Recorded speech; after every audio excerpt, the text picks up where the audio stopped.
Well, tonight we have a great deal of information for you, but let's just take a moment. I'm going to take you back to 2011. We're only going to spend 2 minutes there because what you will hear tonight, well, you'll judge for yourself. So let's take a look. Hi, this is Scott Wilkinson, host of Home Theater Geeks. In episode 74, I chat with Gene Dolgoff, the inventor of digital projection, and his wonderful work in 3D. So stay tuned. Netcasts you love. From people you trust. This is Twit. This is Home Theater Geeks with Scott Wilkinson, recorded July 25th, 2011. Episode 74, 3D Mayhem. I have seen some prototype holographic displays that were not very impressive. They were like just line drawings or dot drawings. Are you seeing the potential for something better than that in the foreseeable future? Yes. Let me first say that the holodeck was my idea. What? And I worked with Gene Roddenberry back in 73, I think it was. No kidding. I showed him holograms. I taught him all about holography, and I specifically explained to him when he had the first Star Trek, look, this is the future, and the future is going to have holography, and you're not depicting it in the show. That's not right. And so I spent a lot of time brainstorming with him, and we came up with the holodeck idea. I took it further, and I said, not only that, all the displays on the ship should be holographic. He said, but yeah, how are we going to show that on the show?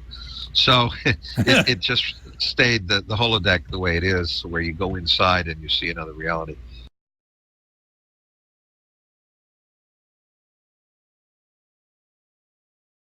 We also have Mr. Scott Wilkinson here. Scott, stand up and say hello. He's been an AV journalist and product reviewer for more than 30 years and currently writes audio reviews for TechHive.com. In addition, he's a regular guest on the Tech Guide radio show with Leo Laporte, and he's heard every Saturday on KFI 640 right here in Los Angeles. So, he just came back from New York for the 15th annual Value Electronics TV Shootout at CE last week in New York City. So if you have any questions about what went on there, grab a hold of Scott. So, first presenter, come on up, Ariane. So we're really delighted to have the Ariane Hines, Dr. Ariane Hines. She is the chairman and board of IDEA. She's also the principal architect of Cable Labs. Dr. Hines is a principal architect at Cable Labs, where she's responsible for overarching strategy on behalf of Cable Labs and is members of the immersive media-related technologies. In 2019, she co-founded IDEA with a mission to develop an interchange and distribution format for streaming immersive media over commercial networks to drive XR displays, light field panels. She's chairman of the board of IDEA, and as well currently holds the position of INCITS L31.1 chairman, whatever that may be. So that she is the head of the U.S. delegation of experts participating in the ISO IEC of Moving Picture Experts Group, or we know as MPEG. Dr. Hines. Thank you, Anthony, for that great intro. And thank you, everybody, for being here. It's really a very overwhelming experience for me being amongst the royalty of Hollywood. So I'm looking forward to sharing the work that I'm involved in. I work for Cable Labs, which is a nonprofit research lab that is funded by cable operators worldwide. And I hope that as I go through this information about IDEA, you'll see why we're motivated to be and very excited to be a part of this. So I'll tell you a little bit about Immersive Digital Experiences Alliance. And of course, we are blank. What happened? Oh, I see. I hit. Okay, you have to have a degree in computer science. Okay, so we have to say that the vision of the holodeck is amazing, and with the recent emergence of light-filled technologies, we started to understand that this, actually we have a line of sight to it, right? We have a line of sight to getting to the holodeck, and that's what you'll be hearing from my esteemed speakers tonight. So IDEA's vision, Immersive Digital Experiences vision, is to enable that holodeck. And we recognize that to do that, we need to be able to have some specifications that capture the information about what goes into, what needs to be delivered to a screen technology that is capable of recreating a holodeck experience. And not only that, but we still need to think about I'm coming from a cable operator's perspective. Of course, we feel like we're very intimately involved in living room experiences, right? The fixed displays. And so we need to be thinking about what are all the various displays that are emerging. Displays that are capable of creating a holodeck experience, 2D displays, you name it. So we recognize, coming from a commercial network distribution research lab, that we need to be thinking about display agnostic formats.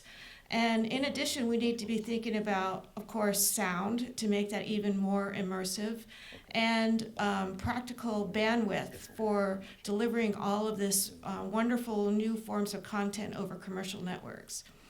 And so that means that, okay, I'm a little bit behind in this, but we have to be also thinking about the bandwidth. And with that we need to have a better understanding of what is a light field. So you've heard about light fields, and you'll be hearing a lot more about them tonight, but I'll just give you a quick overview. It is, a light field is actually modeled by a mathematical function that describes the flow of light in a volume. And this function here, of course, is called the planoptic function, and I've got it here shown at the very top. And so we want to capture information about the flow of light from every direction across all the various wavelengths and across time. And we also, in order to recreate a light field, you need a lot more information about the surface properties of the objects that are being impinged by the rays of light. And so that includes information about their ability to reflect or refract or disperse light. So that's really important to capture in a light field. And so ultimately, when we have all this information in a media format that is able to be distributed over a commercial network, what we're able to get to then is a new form of display. And I'll just talk a little bit about current versus future, right? So in the future, we want to get to the point where over commercial networks, we're able to support holographic pixels. So on the left is a conceptual drawing of what a holographic pixel looks like. And on the right, of course, you all know this is pretty much where we're at with RGB pixels. And once we have a holographic pixel, if we're able to then build a holographic panel, then what we're able to achieve with the media format over commercial networks supporting holographic pixels, we'll be able to achieve this vision on the left, which we envision would be a holographic display. And that's what you'll be hearing about a little bit more tonight.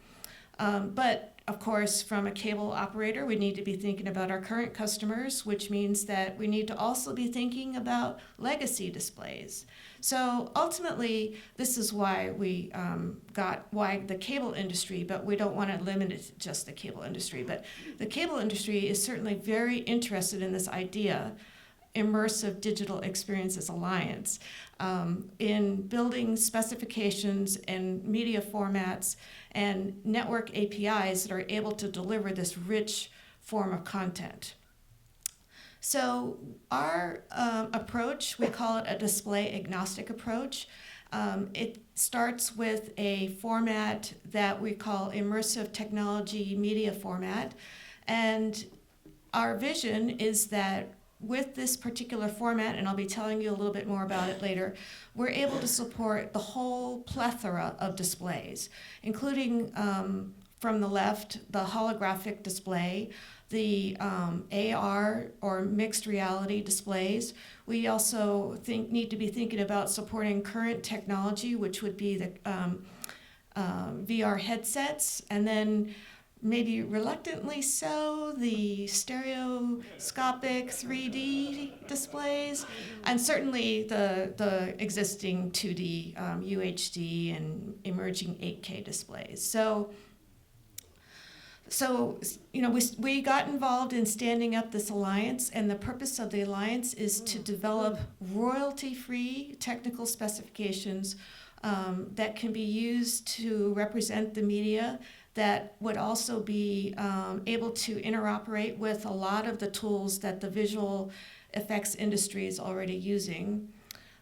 We want to gather requirements from this community, from commercial network service providers, from the display manufacturers. We recognize that not one community has all the answers. So we really want to invite different stakeholders in this emerging ecosystem to participate and help us understand the requirements.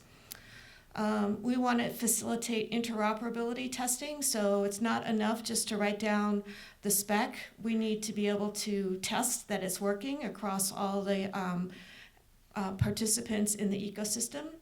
And we want to inform our constituency. And I know these, maybe they're a little bit, that's kind of where we're at right now, but let's imagine a more immersive future. But so we want to inform our constituents on the work that we're getting done and provide a forum for them to exchange information, compare notes, and help us improve our work. So, of course, the work in IDEA then, we believe, facilitates many opportunities. With a display agnostic solution, we're able to address emerging displays, existing displays. We're anticipating that we'll be able to deliver the most extremely rich media format that will be ultra realistic, or even going back to 2D formats. We can support the whole range of visual information. And then we also want to be able to address various use cases. So sports, musical performances, training, games. So again, this is not just one community has the answers. We realize you need the content producers, you need the network service providers involved, we'll need the display manufacturers, we're going to need standards, many parts to make the picture complete. And so I'm just going to kind of whet your appetite a little bit about what you'll be hearing a little bit more about light field capture. So this is really what motivated us. Recognizing that there are already very many different ways to create immersive content with LiDAR cameras and camera arrays, many ways to capture the information pertaining to the depth of the visual image. And also many ways to represent that information, RGB plus depth, volumetric information, and light fields. So just a little bit, just show you, just to let you, see that these are real systems that are already in use. So the ecosystem is definitely emerging. We have the Facebook camera by Red. We have some of the Google cameras to capture static light fields.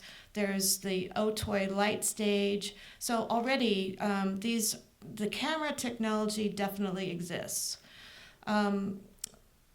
But, okay, so I know Anthony mentioned that I'm heavily involved in MPEG, the Moving Picture Experts Group, and as you all know, they've been very influential in delivering video experiences. But what I want to share with you is that that's not enough.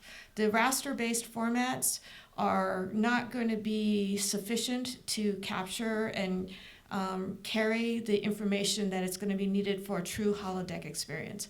And part of the reason is because with with MPEG, for example, all of the information that is compressed and then recreated after in the decoder, all the tools that they use to measure the efficiency of those methods and the robustness of those methods are based on comparing the reconstructed image with a ground truth. And what's really important to understand about that is with a light field, there is no ground truth. There's no ground truth for a volume of light. And so there's many other deficiencies in the raster-based approaches. So this is one of the motivating factors for standing up IDEA. So the message, raster-based technologies are not enough. Okay, so with this understanding that we need to be robust and think about all the various ways that light fields and depth and even CGI methods are used to create content, again, we need a format that is able to capture all that information, and we need it to be able to be distributed over a commercial network to complete the picture. So I'm going to leave you hanging right there, and I'll tell you a little bit more about this immersive technology media format. My next up will be Ryan Dom, and so Anthony, you're gonna tell them more about Ryan. Okay. So we're very fortunate to have Ryan. He's the vice chairman and board of VISB. And Ryan is the light field evangelist. I had that title one time. He's a camera hacker and an immersive geek, and he's written and spoke extensively about VR and holographic capture. Mostly when he's not wiring together cameras and shooting light fields for VISB, he's doing something else. Thanks so much, bye. Anthony. You know, they call you an evangelist, but you don't actually know how to do anything else. Thanks for the introduction. Simti, thanks for showing up. And Ariane, thanks for roping me into IDEA and all those lovely conference calls. You play your cards right, you can join those conference calls. That's the soft pitch for IDEA. I'm going to try to lay out a little bit of theory around light fields and proper clicker management.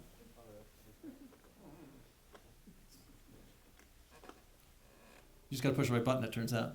Okay, so I think there's a lot of misinformation and confusion around what exactly constitutes a light field. So I'm going to do my best to provide a framework that will hopefully clear it up a little bit, or at least contribute to the confusion in a way that advances my own agenda. We'll talk a little bit about the kind of the theory of light fields, and then look a little bit at live action capture, but more from a theoretical standpoint, like how does it happen, but why does it work or not? And then I'll make another soft pitch for the standards body. So as a framing point here, I really think that light fields and light field displays are really interesting because they represent a massive platform shift, not a small one, right? The sort of platform shifts we get when you go from, say, radio to cinema to television, right? This is a fundamental change. It's going to be a huge shift, and it's going to really matter to anyone creating content. But it also means that a lot of things will change dramatically. The promise is really great. I think we've all been sold on the idea of something like a holodeck or, you know, Princess Leia in your living room, watching sporting events on your coffee table, and having a different experience, a different relationship to the content. That is really exciting. It's also really, frankly, not where we are right now. And the main reason I think we're not there is there isn't really a reliable way to get the real world onto these holographic devices. That's a big problem. If you can't get the real world onto a device, it's really nothing more than a video game peripheral. And I would argue that that's more or less what VR is today. How many people own VR headsets right now? And how many people do something other than play video games on them? I'm impressed. This is a great audience. I'm going to stop asking that question. But I still assert it's basically a video game environment. Because it turns out a lot of that live action content you watch was actually built with video game tools, right? I would say something like 105% of stuff out there has all been done in video game engines. It's overwhelmingly being done in Unity and Unreal. And that's because the tools work, right? They're built for video games, so you can create content for VR and AR and so on using these tools. But that's the de facto standard, and that's kind of a problem because these are not really built as standards technologies. There's some people trying to adapt them, but I think like maybe a ground-up approach might work better.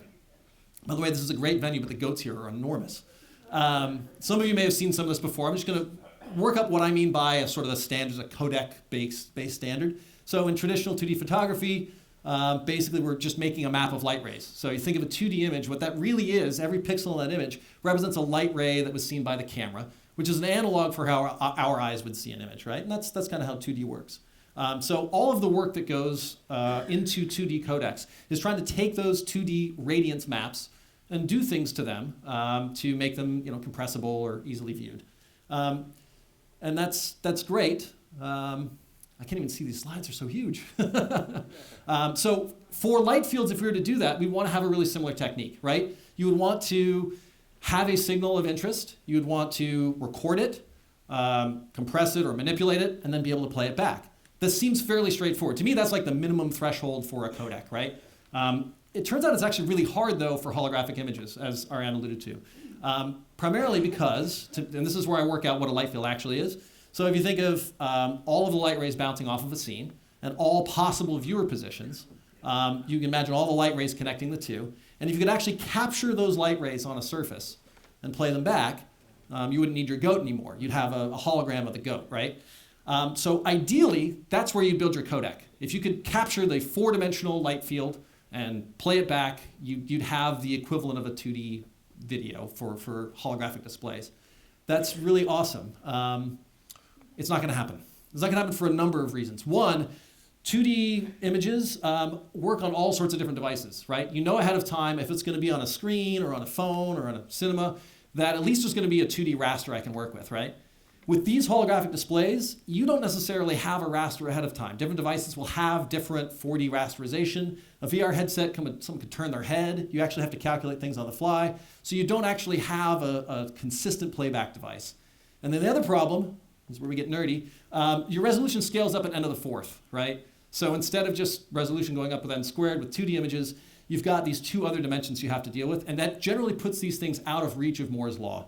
So we need something a little more sophisticated than just grabbing every possible light ray and playing it back. The other problem we have, honestly, is capture. So the good news is we can't even get those light rays. This image on the left here is from Lytro, rest in peace. At some point, we're not going to have to keep saying that. That massive array of cameras was hideously undersampling a light field. You're capturing like some trivial fraction of the actual rays of light that are there on set. And even at that, we're talking like terabytes per second. An uncompressed light field, you can do it back in the envelope for reasonable resolutions, is like petabytes per second. So forget it. We're not building codecs around that. It ain't going to happen. The other problem we have is that beyond display fragmentation, there are dozens of different companies out there building lots of different things, different interface layers and so on. We desperately need a standard that's going to like kind of rope them all together. Otherwise, we're going to be in video game land forever. Okay, so that's kind of the backdrop, I would say. The solution is really, I would say the core of what IDEA is working on is ways to represent light fields. I'm going to use that term expansively for a moment, but lots of ways of representing holographic content. The basic premise is we can't have our petabytes per second light field at all. But we can do clever things with smaller data sets, slightly impoverished data sets, by trading off compute for bandwidth. You're not really playing back something you captured for real then at that point. You're necessarily making up some light rays. That's the synthesis part of it. And these approaches kind of boil down into three broad categories for me. Volumetric video, ray tracing, and light fields. And they share a lot of DNA, so these are slightly artificial distinctions, but all of them are under the IDEA umbrella. So for starters, volumetric video. This is essentially using video game technology, but repurposing it for live action content. You've probably seen some experiences done this way. The premise is you have usually an array of cameras, oftentimes supplemented with something else, structured light or LiDAR scans. But the output is always going to be a depth model, a polygons or point clouds. And that's the actual representation you're conveying. And so the way that the images get created or the synthetic light rays get calculated is you cast a ray onto the object and you look at the color of that spot on the object and you return that to the viewer. So now you can have free perspective. You can walk around, you could populate a full raster of a light field display just by using the derived rays that you computed from that relatively small data set. There's a couple of downsides. One, not everything looks good in a polygon. The one that's notably really tough is hair. Like how many polygons you have to get a strand of hair. It's really, really tough. And then the other one is view-dependent lighting effects. So it's a big part of light fields. As you move around, you expect the scenery to change, but not just with parallax. You expect to see reflections and specularity change as well. If that doesn't happen, things don't look quite right. They frankly look like a video game. So to me, this is kind of the state of the art right now. This is practical, this exists, and there's some beautiful work being done with it, but I think it's a little transitional. I think we're going to get some more sophisticated technology in the fairly near future. The next step up will be ray tracing, and this is an extension of video game technology, right? But the premise here is you've got a very high fidelity model, and you don't just cast rays against a polygon and return some value. You actually cast the ray against it and let it bounce around a bit and do some calculations. So it's a much more sophisticated calculation model. And this is within reach of Moore's law. I'm getting some dedicated circuitry about that. There's a Q&A later. I'm sure you can ask Jules about it. I'm totally freelancing here. I actually don't know anything about this subject matter, but we're starting to see some realistic things happen there. The third category, and this slide looks better because this comes out of my company's deck, is around light fields. And so the premise here is, let's capture as many light rays as we can, make that the primary data set, and try to record and play that back. This is my personal favorite, but that's just because I'm working on it. The nice thing about it is it's a little bit more like a 2D image in that you record a signal and then you just try to play that back. It's real in the sense that you're not requiring a very necessarily like a video game type engine to do your calculating for you. And there's not an underlying model necessarily, and there's a big asterisk there that I'll get to later. But this is sort of in my mind, where a lot of live action capture is likely to go if we can manage to achieve the things we say we're going to. So a little breakdown here. Volumetric to me is kind of video games. I see ray tracing coming out of like the high-end VFX. You see how good computer-generated imagery can be done in a non-real-time context for high-end films these days. We'll get that kind of experience on displays in real time in the future. So I see that it's coming out of the VFX industry. And then for me, light fields are an extension of 2D video, the generalization of 2D video to 4D, although with significant complications. Okay, so let's talk about how people are actually capturing stuff. I mentioned before, volumetric ray tracing, light field, camera arrays, something far more sophisticated if you want to capture ray traceable live action content. Again, this is kind of Jules' department. And then light fields is what we're working on at Visby. So for volumetric content, you have an array of cameras. You usually use computer vision, maybe use structured light, get your shape. There's your data stream, right? And that works, by the way. There's probably a dozen companies working on this all over the map. You can get live streaming volumetric video today. It kind of looks and behaves like a mature technology. I still assert it's transitional, though. For live action capture for ray tracing, this is much more challenging. I think you're seeing people that are actually digitally modeling things. You get digital artists create the model, but there is live action capture via very large arrays of cameras and strobe lights and so on. And the idea there is, if you want to ray trace a model, you don't just need to know the shape. You need to know how that model is going to behave under different lighting circumstances. So you have to actually back your way into some sort of lighting model. If you have that model, ray tracing can be very effective. So I expect we're going to start to see some sophisticated work being done in this department. It's going to be cheap in the future, right, Jules? Like everyone's going to have it? Yeah. Perfect. There you go. Yeah. And end of presentation. The third category is light fields. So this is the area I know a little bit more about. The premise is you just throw a lot of cameras at the problem. On set, it can look a little bit like a volumetric capture, but with like twice as many cameras or more. And again, you're not really concerned with the underlying polygon model or depths or so on. You're really just trying to throw lots and lots and lots of light rays at the problem. So I said before, there's kind of no model, and that's nice. It seems a little more real. You don't have to have like a strong prior about the subject matter. You're not going in there with digital artists. It's actually a total lie. There's definitely a model there. So in practice, and I'm so excited to air this out here because SMPTE, I can actually talk about these things. The problem with capturing a light field is you're essentially applying a very coarse 2D comb filter to a rich 4-dimensional signal. And there are all kinds of problems with that.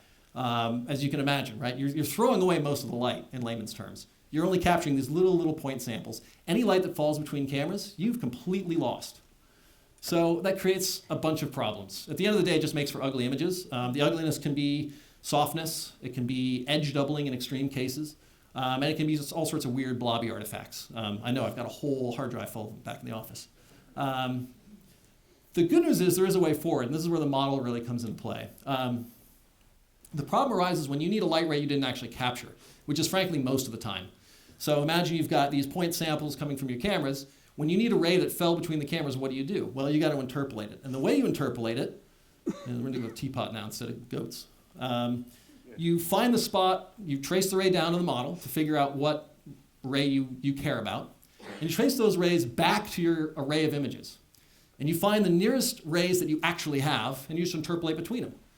And there's a whole lot of more sophistication that goes on after that, but fundamentally that's the idea. And that's how you can get away with sampling 0.00001% of the actual light rays and get a really realistic image coming out the other side. And this is, pretty effective actually, almost unreasonably effective. It works to recover detail. You get view-dependent lighting effects, which is much harder to get in volumetric video. It will not help you with certain things that you just simply didn't capture, right? So back to the aliasing idea, if there's high-frequency information there that's at a higher frequency than your camera spacing, you will not recover it. We can't actually beat the Nyquist limit in that regard. But it does work. Now, when it's blown up this big, I'm sure it looks a little softer, but we have very legitimate photorealistic images coming out of light field engines today. And there's actually great work being done at Google as well. Some of the highest quality images you'll see in VR are light field images that have been put out by Google. So it is an effective technique. It is practical. Okay, it's not practical at all, but it's getting practical. It'll be more practical when it's a standard. So this is where I do that plea for standards. There's a few problems we have here. One, I personally would love to have a data blob that you can just send out into the world and it can just play back on any of these devices. In 2D video, that seems a lot more reasonable. In holographic video, it's a nightmare, right? Right now, I don't think you can really do it. Unity can do that. Unreal can do that. We need something that looks a little bit more like a codec that lets us publish to all those devices. The good news is we have a lot more tools at our disposal now than were present 20 years ago when people were trying to design 2D codecs. The challenge of 4D light field or volumetric content is massive bandwidth and or computation. The good news is we can leverage new developments in network architecture that allows us to distribute compute across the network. This isn't completely rolled out yet, but by the time this is a standard, it will be. So the right answer is going to have to leverage the entire network really effectively. I mean, that's okay because, frankly, we don't watch these images standing still, right? They're constantly being streamed. They're constantly being moved around. And if you can apply compute across a network to make these images easier to digest, easier to play back, that's going to be a big deal. I feel like I'm repeating myself here. We don't need to keep using video game tech, though. If you take one thing away from my talk, it's we need something new. It can't just be recycled video game tech. Probably looks like light fields. And I'm happy to share this deck with anyone if they want afterwards. I think I'm going to wrap it up here and just say you all should join IDEA or talk to people about joining IDEA. And thank you very much. Thank you, Ryan. That was a little bit mind-boggling. So it's, as you can see, we have a lot of work to do. John Carafin is our next speaker, and we're swapping out laptops now, so in the old radio days, we used to do this stretch for time. John has been dedicated his career to the innovation in live-action cinema, VFX post, and light field technology. As CEO of Light Field Lab, he applies this expertise to the development of the next generation holographic technology. Carafin, having previously held executive roles at Lytro, Real ID, Digital Domain, holds multiple graduate degrees from Rochester Institute of Technology, as well as BFAs in multiple fields from Ithaca College. And I think many of you may know John. He's been at many events here in Hollywood. I've met him several times at the VES events, and we're really delighted to have him here, and he's going to dazzle us with some amazing images. John.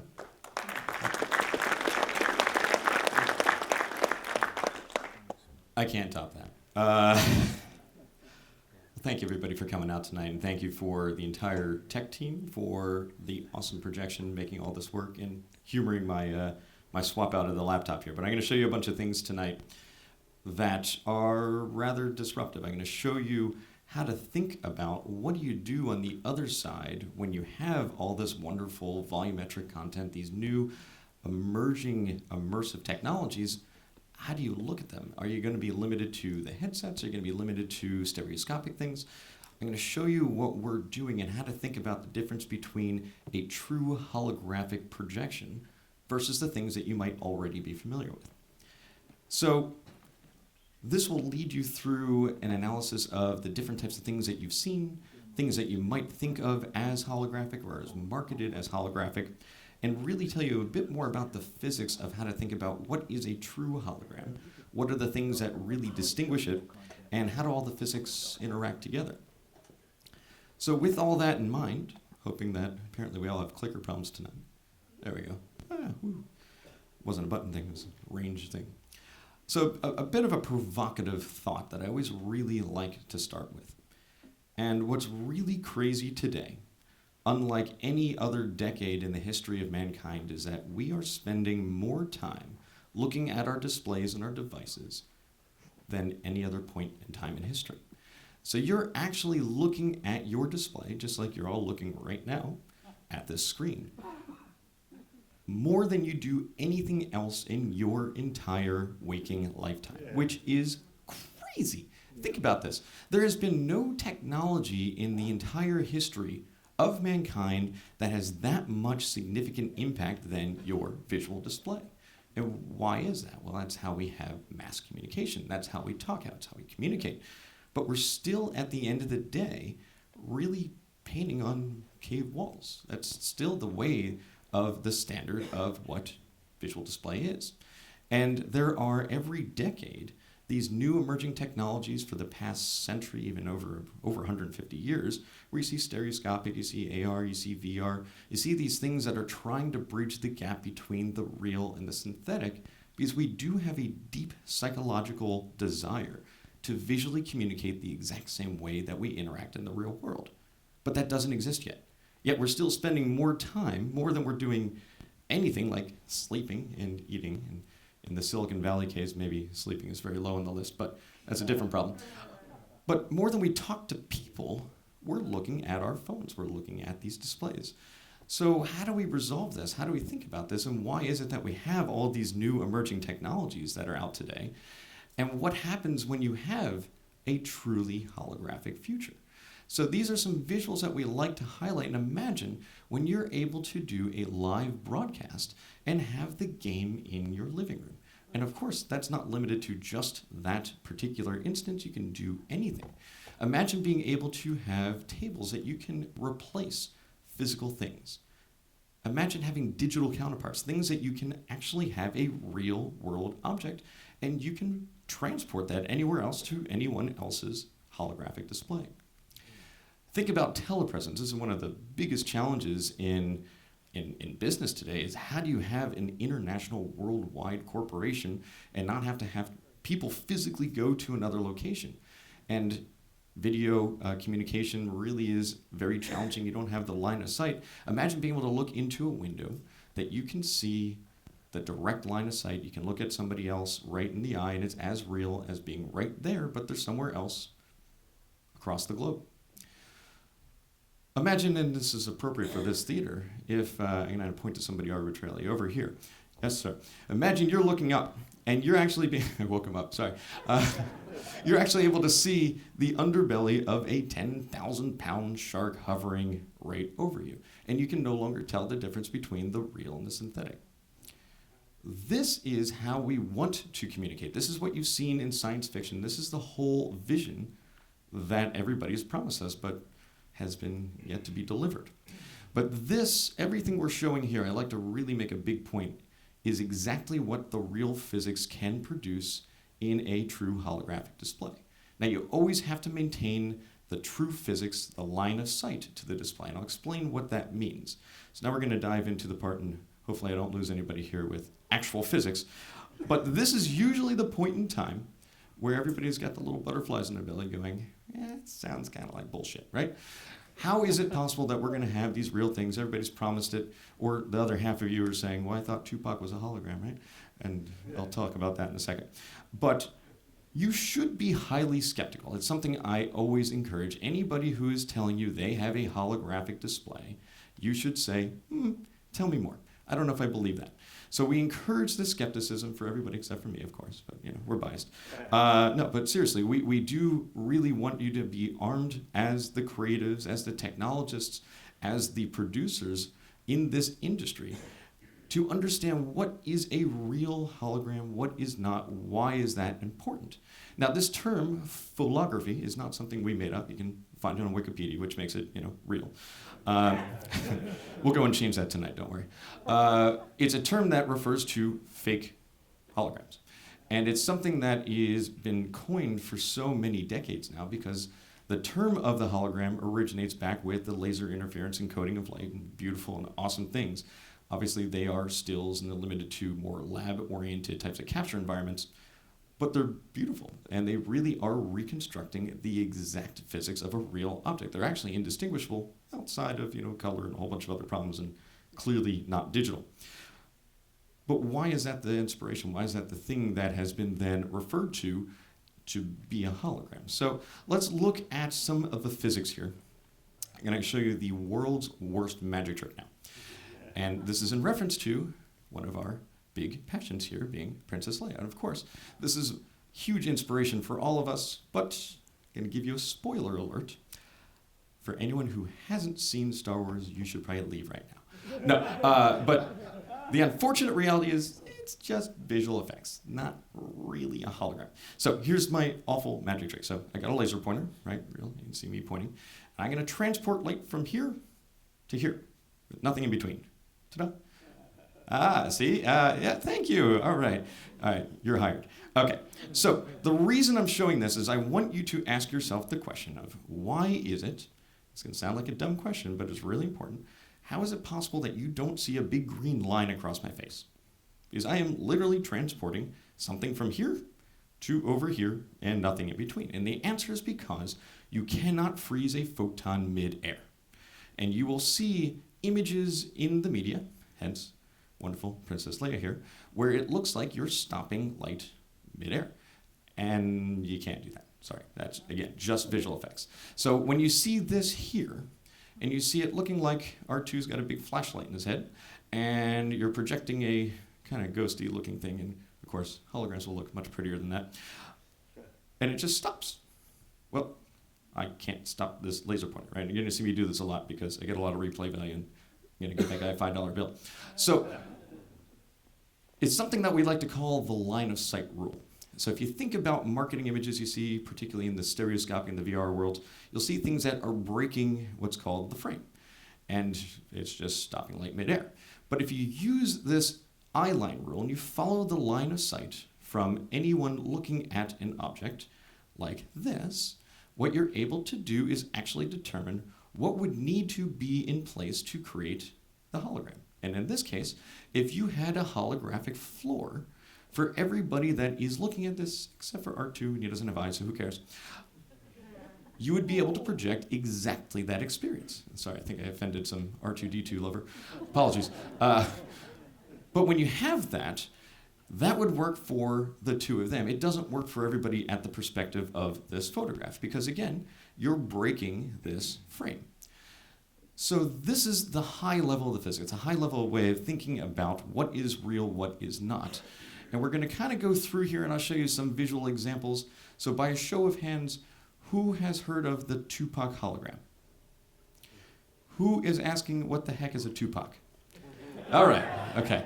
And whoever didn't raise their hand, I don't know what the third option is, but there's one of these things. Okay, so that's actually a technique known as Pepper's Ghost. It dates back over 150 years to the days of the carnival. Super cool. It's where the term smoke and mirrors comes from. But I showed this to start. This is a little marketing type kiosk thing. And they use little pyramids, and sometimes it's just little corners. But if you've ever seen one of those old detective movies, and you see they've got the two-way glass, and only one person can see in, the other people can't see. Well, that's all this is. It's a beam splitter. They have a 2D monitor up top, and you're seeing the reflection of a 2D image, which looks cool because it's 2D, and the 2D image look great. But it's really no different than if I was holding a mirror right here in front of me. Actually, I need to bring one. Better magic trick. And you just looked at the reflection of that display in the mirror. Ta-da, you've got a hologram. Not a hologram, just two-dimensional. So this is the easy way to think of what it is. And then when you see this in the media now, you'll see it on big stage shows, and apparently everybody's a hologram, and Michael Jackson and Whitney Houston, and I don't know. The list goes on. One day you'll see me here as a hologram, but a real one.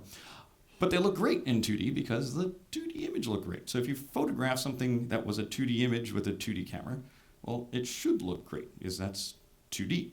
But you see these all over the place, and they're all marketed and called these holograms, and they're great for theme parks. And again, this is not a judgment of any technology. These are great. They have lasted a very long time, again, over 150 years. Try to find another display tech that has been 150 years out there. But it's not a hologram. That's the only thing we're trying to clarify is what you're actually looking at is 2D. Now, there's one exception to this rule if you're using a beam splitter in something like the Haunted Mansion.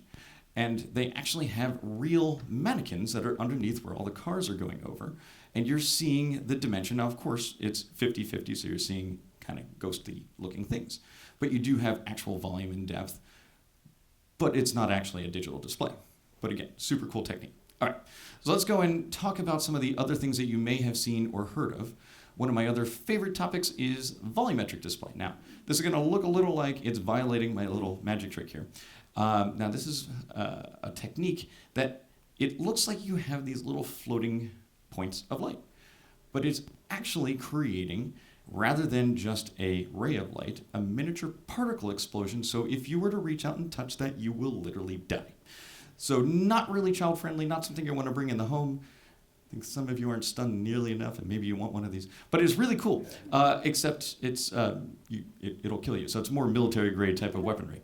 But what they're doing here, again, is you create that little particle explosion. Instead of my hand here, I create something that is a particle. It explodes. You have light on it, and sequentially you kind of roll through, and you see little dot matrix lines. Again, very cool tech. You have another version of a volumetric display, and the definition of volumetric display, think of it like a point that is the same point in all directions, same color, same intensity, no reflection, no refraction, no physics, but it is a 2D point you can place in volume, in depth. So this is a variant of that, which is really defining how you're able to see kind of the wireframe. You always see the front, you see the back at all points in time. I put it in the category I call the vibrator display category. And what they're doing is they take a 2D type of a display and they literally will shake it and vibrate it really fast. And they bolt that table down so it doesn't literally hop right off and flip over. But it creates something that's really cool. As you walk all the way around, you see that wireframe, but you don't get the true physics, all the things that Ryan was talking about, that Arjen was talking about for the 4D functions, the 5D functions, the true physics of how you see real things. But you do have a real object, a real point that you're able to see, albeit a 2D point in space. There's other variants that are less vibrating, where you'll create these 2D slices, and they roll through it sequentially like a piece of smart glass, and then they project really quickly, and that's why you see all the little striations that are on the sides. But again, you're creating that 2D volumetric display tech. Looks great. But again, you're not creating anything that's holographic, and that's why you're actually seeing both the front and the back at all points in time. Now, other things that you might have seen, and if anybody's been to any conference in the past 3 years or so, you see the wonderful world of spinny things. And they're at Infocom, at CES, anywhere. Now, this is another trek into the world of danger displays, where what it is a fan blade with an LED diode, and through something that's moving faster than the persistence of vision, it creates a 2D image on a fan. Now, it's ironic that they create little kid things like this and a hamburger because you want to reach out and grab it, but you'll lose your fingers. So you won't die like the death laser, but you might bleed to death. So these are cool, but when you see it, again, a 2D image of it, they render it, it makes it look like it's rotating and moving around, which is cool, but it's two-dimensional and it has no actual holographic nature to it. All right, so one of the other categories that we like to highlight because they are super cool, you actually have seen them, and if you haven't gone out and seen what Looking Glass is doing, I highly advocate for it. Now, this is a technique called lenticular or autostereoscopic or multi-view, which is great. It's similar to thinking of what you would see in a stereoscopic movie theater when you put glasses on, or VR and AR, and you've got your stereoscopic display, but no glasses. So what they're doing is creating a spray of light in one dimension. And that gives you parallax. That gives you some motion parallax. That allows you to have something that you'll see depth in a volume. It's a very, very good approach. What you'll actually see is an object, but you do not get a point of light. You don't get something that your eye will naturally focus on because your eyes are circular, not a big slit. So that's just showing one of those cool techniques. You also have other things. The next video here, assuming my little clicker goes, is of Microsoft. Now they're doing something that is using head tracking, so it's more of a one-viewer experience. And there's a bunch of other companies that are doing this as well. So think of this as a directional backlight. You've only got 2 views at any one point in time. It tracks your eyes. As you move around, you'll get both full resolution images, meaning left and right eye are both full res, or half res, depending on what tech you're using. And it will make sure that you're getting great res and it tracks. But that's what you're seeing here as it kind of jumps between the different viewpoints as somebody's moving. So latency, a whole bunch of other problems, but it is another technique to get something that is glasses free. Over here, this is in the category called super multi-view. What they're doing and what you don't see here is behind you, so think of the back of the theater, there are called about 100 massive projectors. And each one of them represents one of the integral images from an auto stereo image set, and you project onto this diffractive screen or a holographic diffuser, and you get, again, stereoscopic. So as you move around, it's super multi-view, meaning much higher density, much higher spatial and UV or perspective resolution, but you're not getting an actual verging point. But again, super good tech. The other one that you may see, and you'll see a whole bunch of companies, this one here happens to be Samsung. You probably saw the world's first holographic phone with red, not actually hologram. A bunch of other technologies, Amazon had these, the 3DS, again, another auto stereotech display. And what you're seeing here as they move between the different views is once it goes pseudoscopic, it jumps between different views. But you're seeing, in this case, diagonally, the lenticular, meaning it's a cylindrical kind of a lens, a bunch of different optical techniques to do it, and you're getting left eye and you get right eye. But again, not an actual real verging object. So that's kind of showing you a bit of the landscape in the display space, and I always like to highlight this one, and let's not forget VR and AR. Now this is real. This is something that I can't make up, and I will challenge you to please help me understand, why is there a display in front of her? And yet, no, I got nothing. I don't know. I for the life of me, I just can't figure out why that's required. But you too can turn a porta potty upside down, put it on your head. But this at one point was state of the art. And it's, again, VR, AR is great. It's something for a single viewer experience. You're able to see objects that are projected, but it is still stereoscopic. You're just re-rendering so that you can take the light field content, re-render it based upon where your head is moving, but you're not actually verging or focusing on a real point. Let me talk about why that is really important. It's important because the way you see the real world, the way that we visually communicate, has nothing to do with the object. It's because photons are everywhere. So in this case, if I have this bird or this flower or literally anything, you can't freeze that photon midair. What is happening is the photon will strike and interact with that surface and ultimately reflect, refract, diffract, project, or otherwise create a bundle of rays that will reach your eye. Now, these are going in all directions, as Ryan was showing, and the reason that this is really key and critical and important is because you're actually seeing a verging point that your eye will focus on. And that's why the entire real world is actually all in focus until your eye selectively verges, accommodates, and you see something that has now depth of field. That's how camera lenses work, that's how your eye works. So let's tie this now to the way to think of what a true holographic display is doing, where you have this as your model. If you now imagine you have a flat panel or curved, doesn't matter what the surface is, but it's projecting the four-dimensional collimated beams of light. And it will then verge into what's known in the optics world as a real image, or virtual if it's inside the display. And from that position forward, it is in fact identical to the real object. And that's the highest level way to think of it. There's a whole bunch of nuanced physics that I'll even scratch the surface on with my remaining minutes here before I get pulled off stage. Okay, so this is the way to think about what you need to do. It's what we call the inverse and opposite reflection of light. That is what we're converging into a cone. Think of everything as a very dense cone of these collimated beams. They will then be focused at a very, very small spot. And that is how all optics, including your eyes, including cameras, how it works. Now it's in reverse. So take everything that Ryan said and say it backwards. That's what this is doing. Okay, it's that easy, done. All right. So with that said, let's do again, and this is for the techno geeks in here, rather than showing kind of pretty things and rendered birds, I'm going to show you how to think about these new concepts. So there's a new term here that you should think of. We like to map it to the things that you would do in the 2D world. So you now have a holographic pixel. Simple, right? What does that do? Well, this is now, in our case, it's a holographic waveguide. It is creating a spray of light from otherwise holographic subpixels. And there's a lot of different ways, and you can create interference, and you can do other things. But if you just think of these as those 4D points in a planoptic function, not to get too technical, and for technical purposes here, I'd like to make some caveats. This is an illustration, so each one of these holographic pixels, not the size of your head. I was once quoted as that. Please don't quote me as that. And the other one is much higher density, any color, blah, blah, blah. Keynote will crash if I go any higher than this. So what these will then interact and what they will do is act to create a directional spray of light. And these are going, obviously, in both dimensions. So I'm showing just 1D here, but you'll see a verging cone.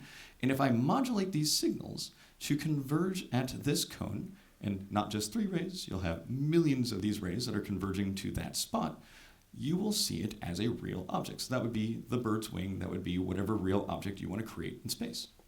So this then forms a cone of light, and that cone is defined by partially the size of your overall display surface, again, that eye-line rule, as well as what is the angular component of each of these holographic pixels.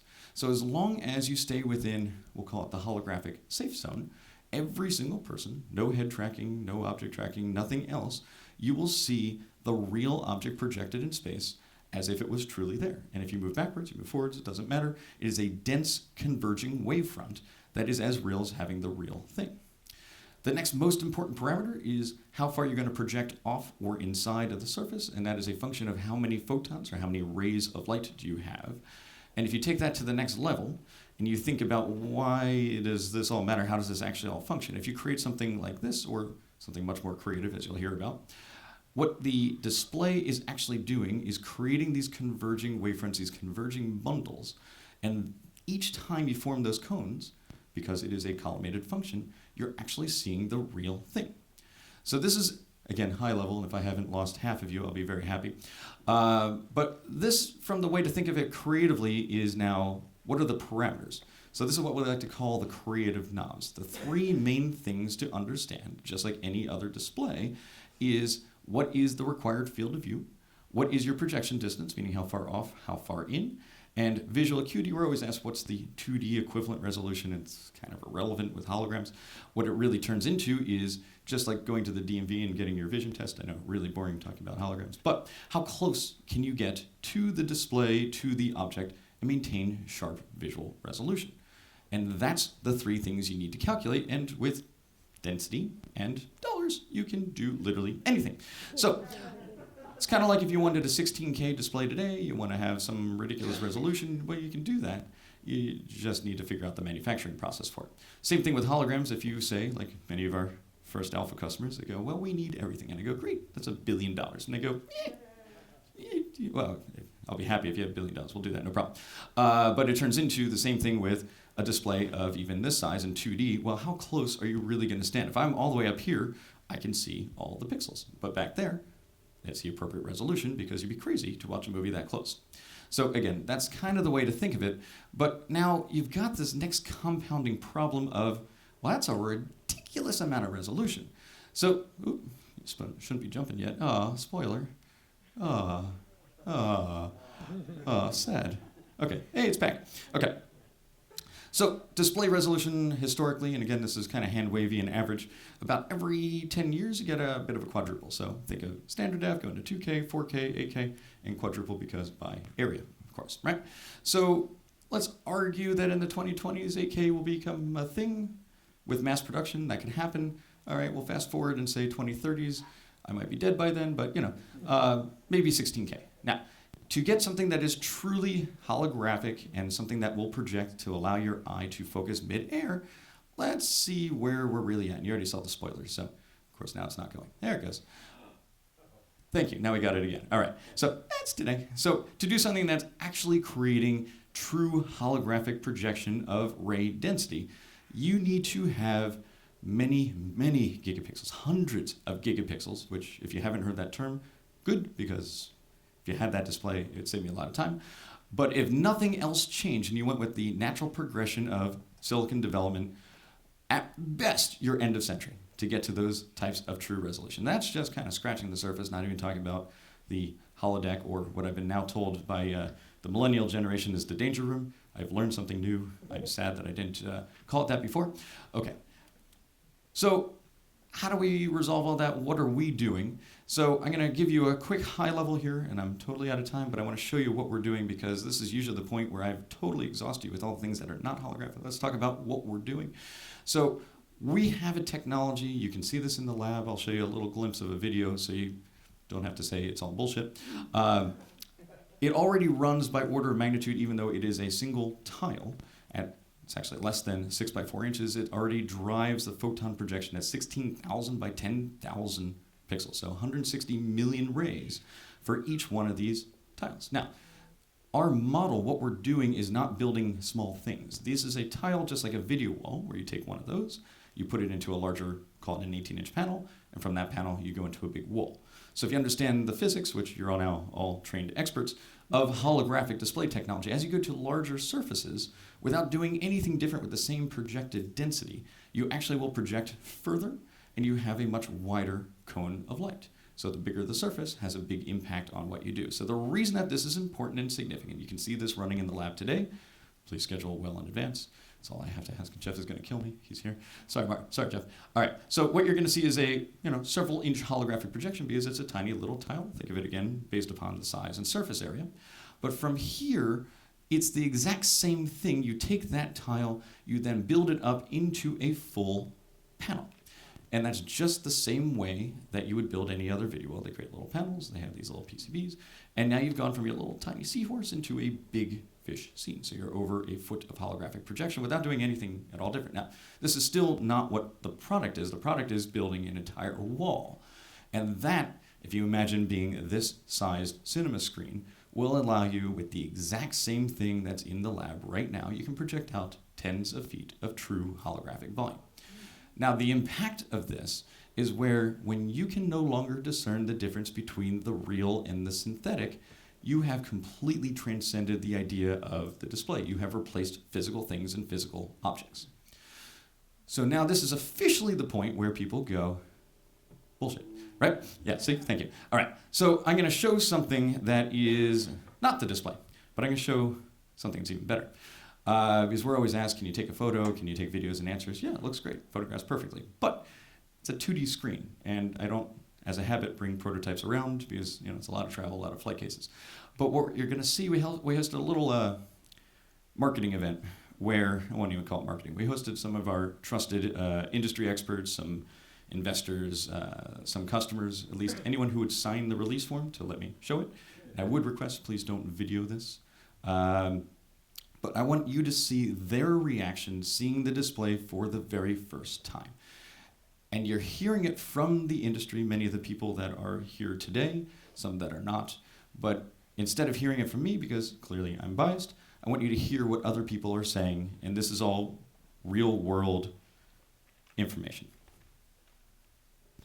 So the reason that we really like to show that is because what you're seeing people do in that video is we give them little props and little things and cups, and one of the main things is magnifying glasses and an actual piece of diffusion glass. So just think about a piece of roughened glass. And the reason for that is you actually will focus directly through it the exact same way your eye focuses midair. If you use a magnifying glass, you'll actually see the object magnify or minify the real way that a real object would. So those are the types of things that we do for the geeks in the inner of all of us when you really want to see how that is very different than other display technologies out there. So I've gone way over my time, and I do apologize, but in summary, I really, really look forward to working with each and every one of you. That is the importance of the Standards Body, the importance of SMPTE. Everything that we do is an entire industry, and we have to do that together. So thank you for your time.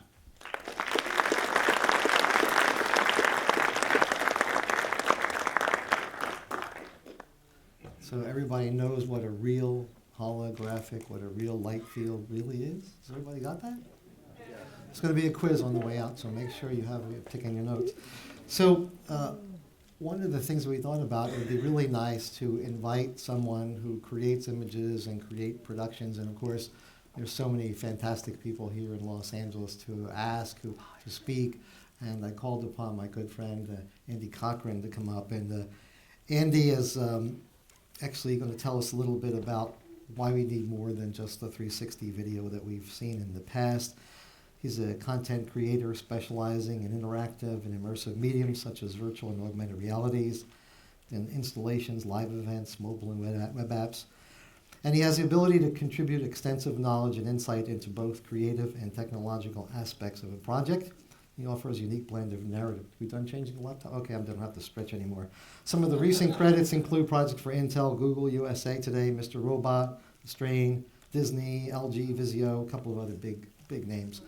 And if you have a chance, Andrew and I put together a 7-part series on VR and AR. It's on my YouTube channel if you're interested to hear the kind of background on the whole topic, since he's been doing quite a bit of work. So I'm going to introduce Andrew Cochran.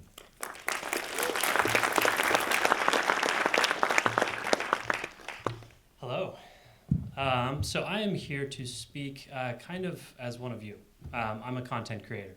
A lot of what we've seen tonight is either, it's kind of two things. I exist sort of in between the two worlds that we've talked about tonight. We've talked about technology that's just coming out of the lab or is near horizon or is emerging technology.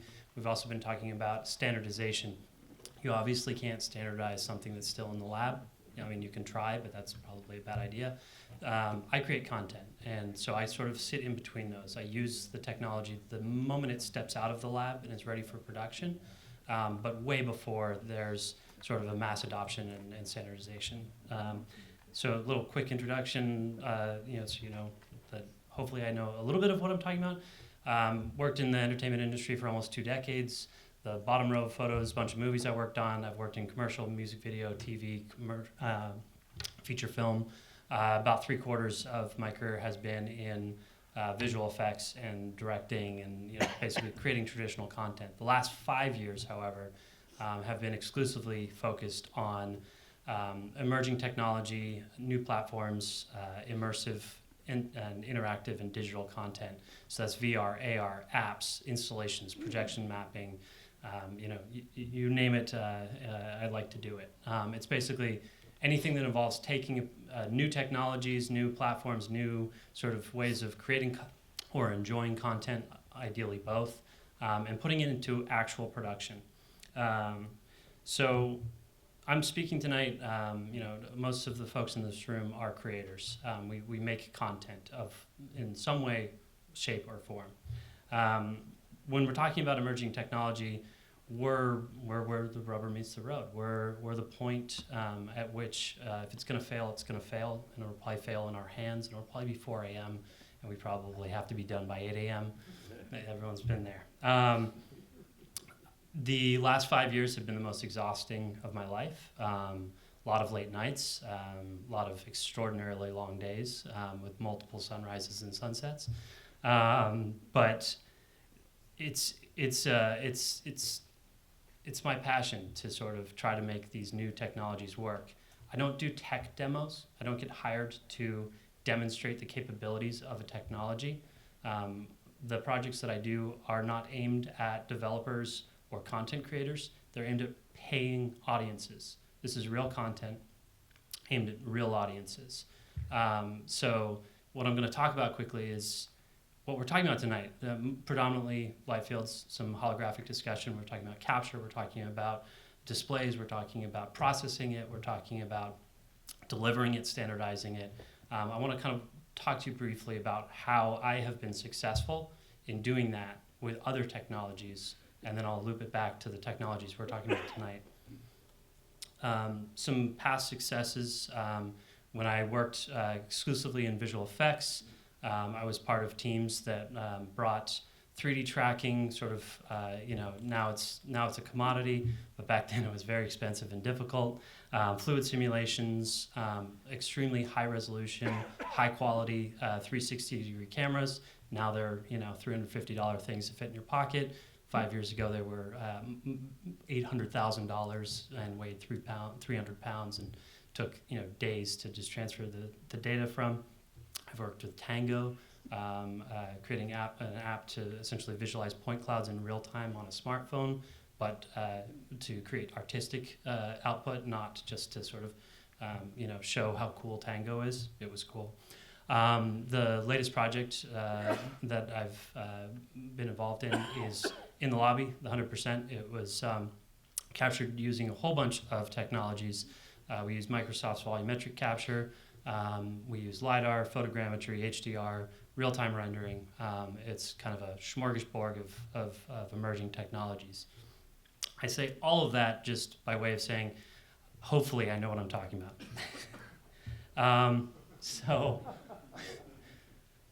any new technology, it's great in the lab. Nobody loves a good lab demo more than me. Nobody is a more voracious reader of news about new technology. I'm extraordinarily excited by technology, but when it comes to creating content, I'm insanely pragmatic, and that can come across as being a wet blanket at times, but it's because if you're delivering content to the end user, they don't care about how expensive it was, how hard it was, how cool the technology was, how the reason that you failed. Audiences care about how they feel. Do they enjoy it? Did they have fun? Were they scared when they should have been scared? Did they laugh when they should have laughed? Did they come away feeling good? If the answer is no, then you failed. And so when I'm approaching a new technology, I basically kind of apply the same formula, which I'm very eager to be applying to these technologies that we've been talking about in the very near future. I don't listen to marketing departments ever. I don't want to know what it should do. I don't want to know what it will do someday. I want to know what it can do today. And I also want to know, very honestly, I'm not going to go tell everyone, but I want to know what it won't do. And that's not because I want to poke holes in your technology. It's because I want to know where it's going to shine. I want it to look good. You want it to look good. If you have lied to me about your technology, and it is 4 a.m. and we have 4 hours to fix it, I don't want to be finding that out. So I always test. Test the technology. Don't read the literature. Read the literature, absolutely. Understand what it's supposed to do, but get it in your hands beforehand. Test it. Push the marketing folks out of the room. Talk to the engineers, and really figure out how this technology, how it works. You're not trying to reverse engineer it. You're just trying to make sure it doesn't break in your hands. The second thing, I won't put any technology into production if I do not have the direct support of the people making that technology. When it's 4 a.m., I want your phone number. I want to call you. I'm here trying to make your technology look great. It's going to be delivered in an experience to an end audience. If it's failing and you're not standing at my side helping me fix your technology to make it look good, I'm out. If you're out, I'm out, basically. So it's partnership. Bringing any of this stuff into production, it is a partnership between the people making the tech and the people using the tech. I always have a fallback. There's always something I've done before that I know will work. It's obviously not as cool. It's obviously not as good. Thankfully, I've come extraordinarily close, but thankfully I've never had to go back to a fallback. But knowing that it's there gives you the confidence to be a little more bold and to push limits a little bit. A tiny anecdote on that, the experience out in the lobby we shot on Metastage, which is a Microsoft sort of technology, but it's an independent company here in LA. We were the first production to shoot there, and to the degree that they had never used their stage. We had never used their stage. But we made some guesses as to how that technology could work, and pushed them, I think, out of their comfort zone. And we brought in lights, and they said, why do you need lights? We have lights. And we turned off some of their lights. And in the process created what Microsoft said in 8 years is the best captures they've ever seen. So it is about being able to push a little bit with the technology, because we knew that we had a fallback. We knew what would work, so we were able to go out on a limb a little bit and try something new. And now we hear they're doing a lot of captures in a similar manner to the way we did. This is kind of more of a VFX thing, a pipeline thing. My projects never really have much of a pipeline around them. I like technology to work out of the box. And that sounds lazy, but it's actually very intentional. If you build a pipeline, you're going to be spending tens, hundreds of thousands, if not millions of dollars, building a pipeline to basically fix problems in the technology, move data from one piece of software to another, or somehow automate script, basically make your life easier, allow you to do something at greater volume. The problem is the stuff that I do is using technology that hasn't congealed yet. It hasn't really locked down. And so those tens, hundreds of thousands, if not millions of dollars spent trying to really optimize something literally get thrown out the window the next month because there's an update, something breaks. So rather than chasing that dragon and trying to basically create these industrial strength pipelines around something that is so squirrely and so in development.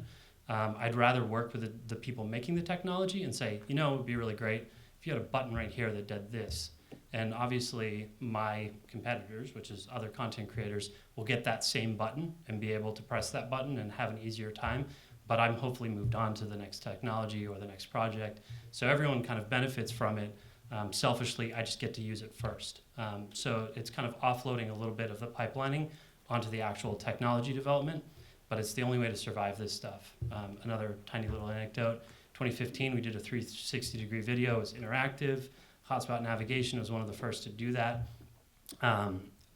We shot in January, delivered in March, started another one for Comic-Con, which delivered in July, shot that in March. Not a single line of code, even though both experiences were done 360 video with a Unity engine doing interactivity.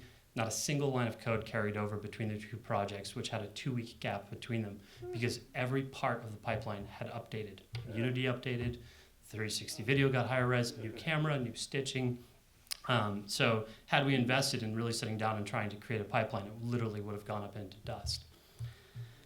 So, light fields. Let's talk about tonight's topic. As I said, I kind of sit between the companies developing this technology and IDEA, which is trying to essentially create standards, protocols, practices, and standards to kind of bring this to the masses. I'm sort of in the middle there.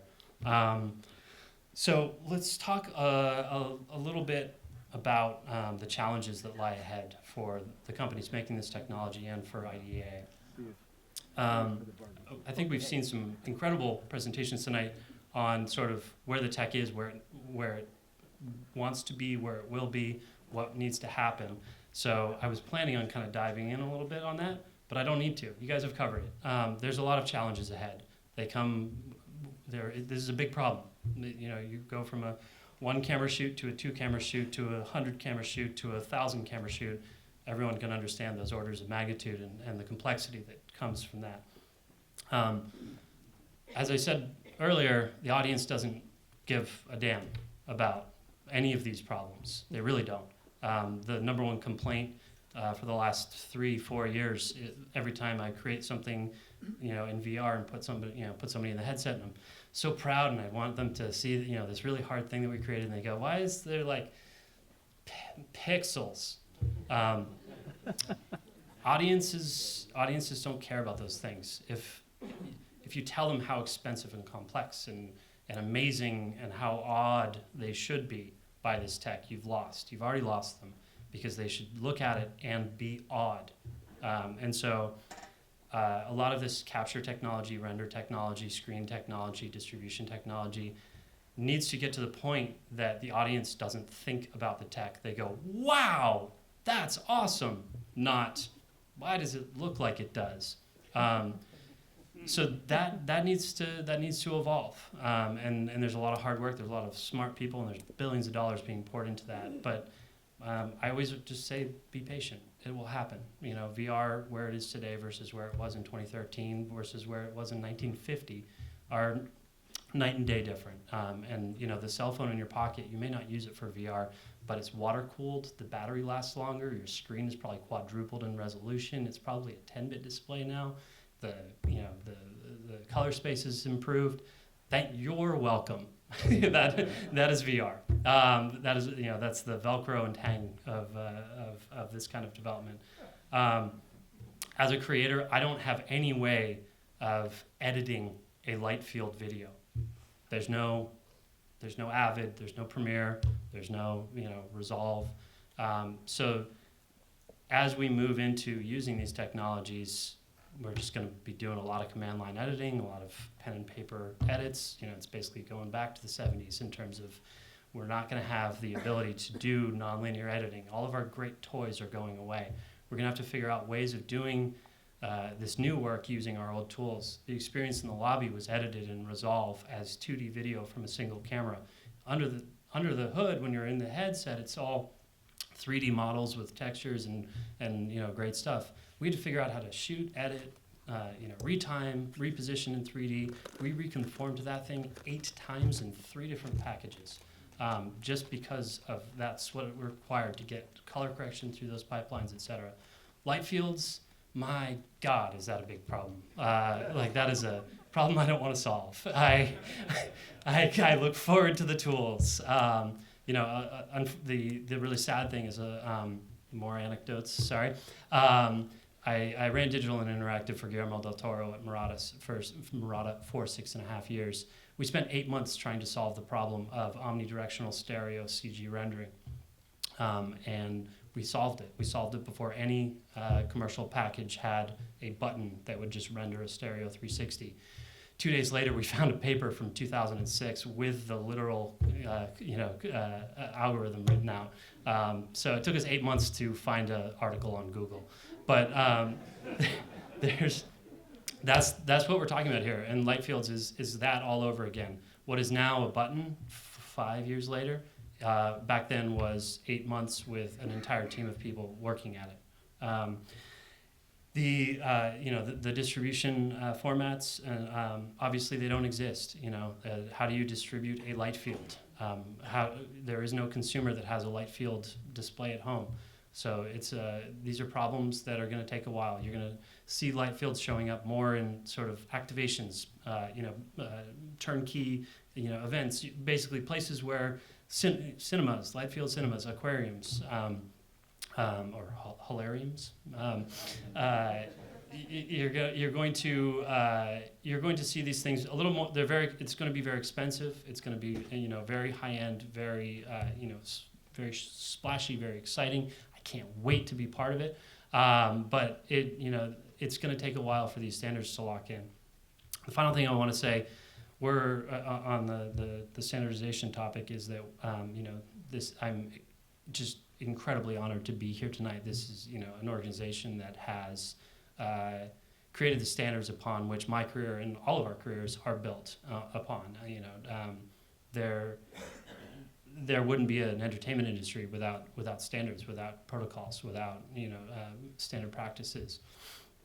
That's obviously needed, but I would caution against premature standardization. Never the same color. Who's lived through that? Interlacing, drop frame versus non-drop frame. These are compromises that were required to get something as good as possible at the time.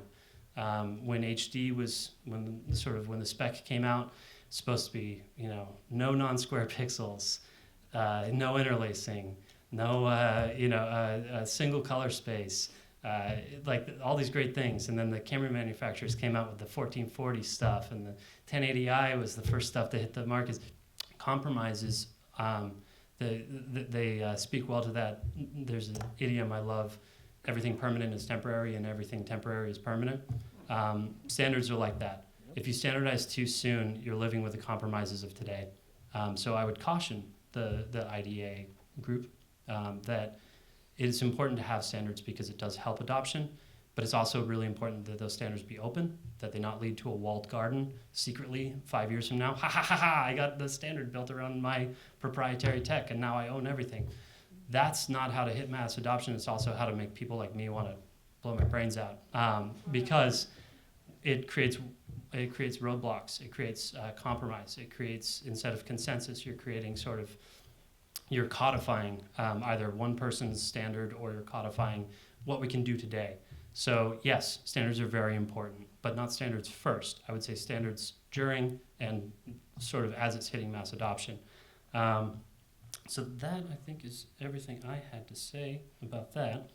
Yeah, so all of that is to say, I am extraordinarily excited about all of the stuff we're talking about tonight. I am very eager to be part of the content creating group that brings all of this stuff to the masses in one form or another. I'm currently using Orbex in production. We're going to hear from Jules and Otoy. I believe in this stuff, but I'm speaking from sort of a very pragmatic. There's a difference between where we will be and where we are. And we, as a group, do a disservice when we try to convince the audience that we are where we will be, which is, you've seen in VR, the trough of disillusionment people are talking about. you can't be disillusioned if you haven't been lied to. So we have to be honest about where this tech is, what it's good at, what it's bad at, when it will get there, what it's going to require, and be honest with our audiences as well as our VC. I'm sure there's lots of VC folks right now that really need to know honestly. This is not a 2-year time horizon. This is not a $50 trillion business by 2030. This is a long haul. Hopefully in our lifetimes, some of this stuff hits the scale that we're talking about. And I just urge everyone to kind of be inquisitive and really don't take anything at surface value. And tech demos are great, but real production is where the actual work is done. So thank you. Thank you. Okay, that really segues perfectly into the next part. Ariane's going to come up for just a little bit more and tell us a little bit how we can get involved. And then we're going to have a short Q&A before they kick us out of the theater tonight.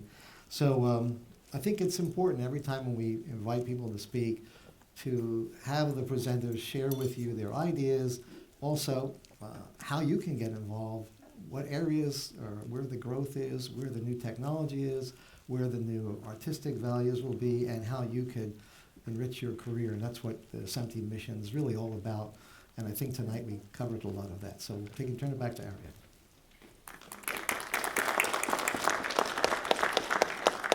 So thank you very much, Andy, for bringing us back to where we are.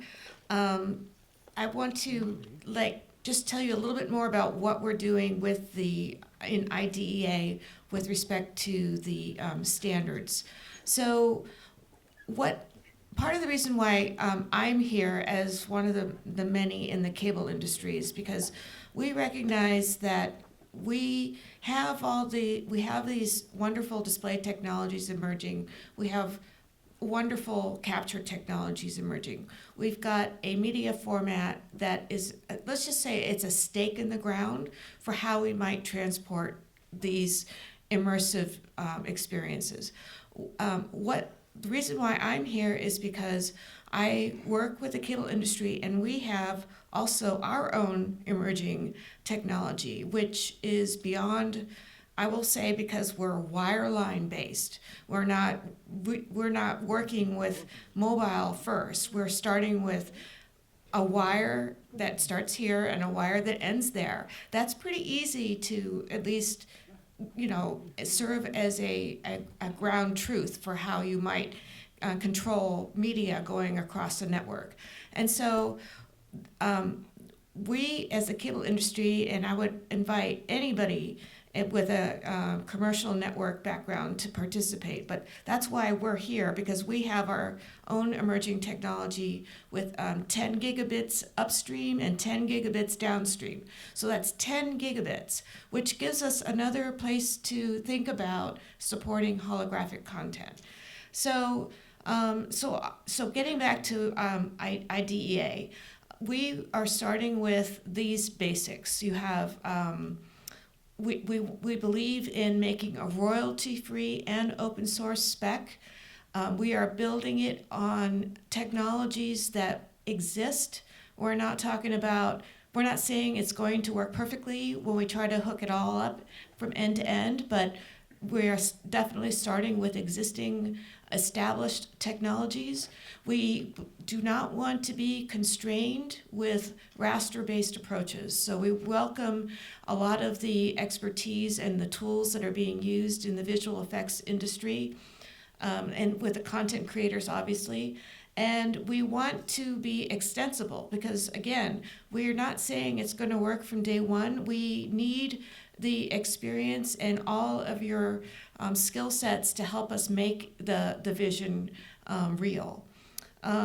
We are also going to be very pragmatic in understanding we're starting with what we know works, but we definitely want to wow the end user. As Andy was explaining, it needs to look fabulous, right? It needs to support the way that we want to see things in the real world. And that includes all of these aspects of photorealistic content that I'm the beginner, you're the experts, and you understand this is really important for the end user to have. We're starting with our first spec is called the Immersive Technology Media Format. It is based on the work of Otoy and the format that they've called Orbex. And you can see that we're building off of CGI models that a lot of you understand and respect, but we're also leaving it extensible. This is obviously not 2D video. When I talk about a commercial network, we're really good at distributing 2D video, but this does not look like 2D video anymore. Okay, this is going to require a lot of help from the network service providers, and that is really what IDA is all about. So this just a quick overview of what we were founded by Cable Labs, Otoy, Lightfield Lab, Visby, and Charter Communications. We've since added Cox Communications to our membership. We have many others that have talked to us and are interested in joining. We welcome the entire ecosystem, all the stakeholders from the ecosystem. We need your help, content producers, studios, the sports networks, technology suppliers, the whole gamut. And so the way we're structured right now, we have one tier of membership. So all members have the same benefits and the same, we'll call it responsibilities to contribute, right? Responsibilities to contribute to the vision. Our annual fee to join is $10,000 a year, assuming that you're at a revenue generating level where you're able to make more than $10 million. If your revenue is below $10 million, then it's $2,500 a year. The initial board consists of those that I just showed you, Otoy, Lightfield Lab, Visby, Cable Labs, and Charter. But we do have the ability to extend our board to add more members to the board. The nominations and the elections for board members are staggered. There's some of us that have 2-year terms, and there's some of us that will have 3-year terms, so that every other year there's board members that are able to re-up or join for the first time. And of course, if the company is a member, then everybody who's in the company is welcome to participate and join our working groups. We have several working groups already started. One of them is the Network Architecture Working Group. We have a Media Format and Workflow Working Group and a Promotion Working Group. But basically, this is pretty much a standard structure, just to show that we have the ability to stand up long-term and short-term groups. We have some drafts of our spec. We have a container spec and the scene graph spec, just again as a starting point. Those will be published just as a first draft at the end of September, and we will make them publicly available. We have also a lot of activities where we want to promote ourselves, and this is just a quick show of what we have on our calendar. And then finally, I invite everybody to join, and I really will welcome you to visit we have a newly launched website tonight. And also, if you join, or you could, look at our website, we have a place for you to sign up for our newsletter, and lots of things for you to help us with to get to this vision of a holodeck. And we're not saying it's going to happen tomorrow or next year. It's a long-term journey, but we see that all of the basic pieces exist, and we need your help to connect them and get to that wow experience that Andy was talking about. So thank you very much, and thank you for being here, and thank you for letting me share with you our vision. Thank you, Ariane.